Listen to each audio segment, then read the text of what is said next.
Aloha everybody, this is Ed.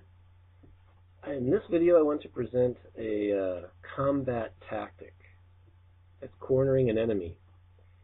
So A and B here are allies, and they want to trap E, the enemy, in the corner and then go to work on him. So you can see that there's an arrow going into the corner, that A and B want E into that corner, trapped, and to go ahead and start beating on him. So you have the order of initiative is A, B, then E, and they all have light weapons. And A and B both have the standstill feat, which means that if a character is going past them and gets an attack of opportunity, they can instantly bull rush them or do some sort of combat maneuver to end their movement, and then they can't move anymore that turn. So they can basically block their movement. Now, can they trap E in the corner? This is what we're going to find out. So first, how could E escape? If it was E's turn right now, he could just run through or around A and B. You can follow the arrows here.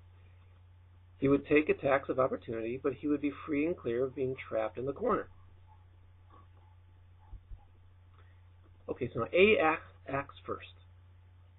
So what does A do? A steps forward, 5-foot step, and readies an action. That's the standard action. He says, if E tries to move, I will bull rush him. So A does no move action.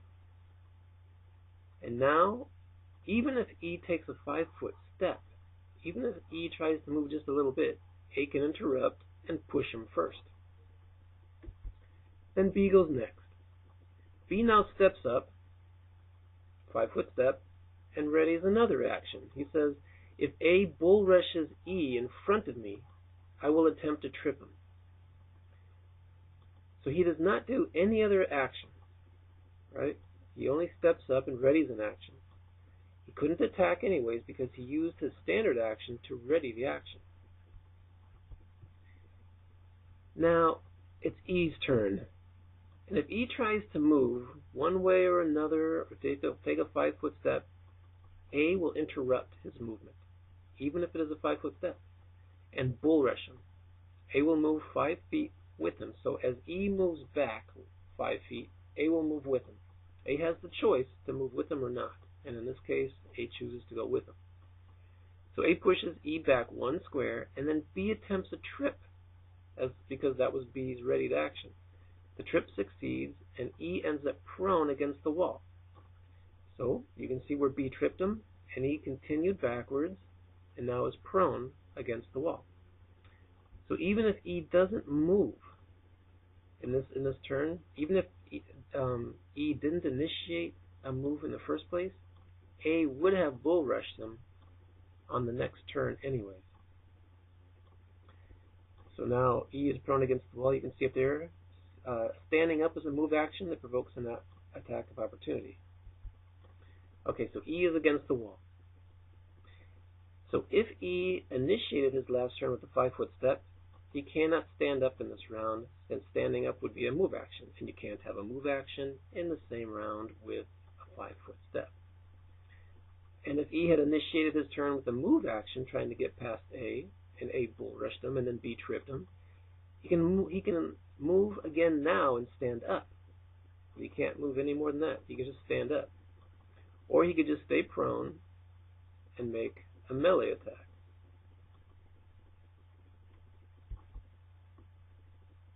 So E is still in the square, now it's A's turn. A is still first in the initiative order, with B second, because they interrupted E's turn and moved ahead of him in the order. They were already ahead of him in the order, so no difference. The order stays the same. So A steps up and readies an action. That's all he does. He just steps up. He doesn't attack. He just steps up and readies an action. He says, if B bull rushes E, I will trip him. So now, A is taking the action that B took the last time. So now it's B's turn. Now B steps up and bull rushes E, pushing him back 1 square toward the corner. B moves with E 1 square. He has that choice. So as E is pushed back, A trips him with his ready trip action. He falls prone to the ground in the corner. cornered. Now E is cornered. E is now prone in the corner and trapped. If he stands up, he takes 2 attacks of opportunity. If he tries to move out of the corner, going between A and B, they both can use their stand still feet to stop him and block any further movement. But what if E steps 5 feet between them? Just takes a 5-foot step. Could E escape so simply if he just takes a 5-foot step between A and B? Could his escape be so simple? He wouldn't take an attack of opportunity because it's a 5-foot step, which means that A and B couldn't even use their standstill feet. Could anything stop his step out? Yes, something can stop him. Now, if A stands up, A is able to take his turn. If A attacks and doesn't ready an action, then E would be able to take a 5-foot step with no problem on his next turn. So A must ready an action. So A says, if E tries to step out of the corner, I will bull rush him back into the corner. He also knows that if E tries to take a move action instead, his stand still feet would also interrupt and push him back into the corner. So now A could push, if he takes a 5-step out, his readied action will push him back in. If he tries to move out, his stand still feet will push him back in. Then what does B do? As A is readying these actions to push E back in the corner, B does the attacking. A will keep E in the corner by always readying an action to push him back in case E tries to step out. E may find it difficult to move out of the corner, especially since A and B both have the standstill feet. But it's weird to think that the 5-foot step could make it so easy to get out without attacks of opportunity. Now, a thought about the 5-foot step. It would be good to change the 5-step rule just a little. How would I change it? Like this. A character can't step between 2 opponents whose squares are touching and expect no attacks of opportunity. It just seems a little ridiculous that he could just step between those 2 guys and no attacks of opportunity and escape the trap. So if you make that little change, that he just can't leave there with no attacks of opportunity, E would have to fight or bull rush his way out of this, and which is basically the way it should be. There you have it. E is now cornered and taken a beating. So it is easier to corner an opponent if you have any of the following feats. You get the combat reflexes feat, and then you get the standstill feat.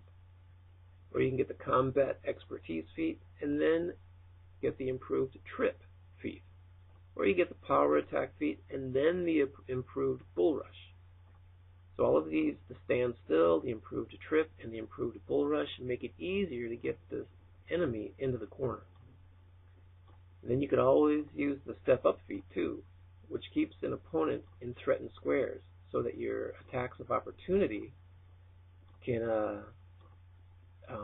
like for example, if you have the standstill feat is that if you get an attack of opportunity, you can use a combat maneuver.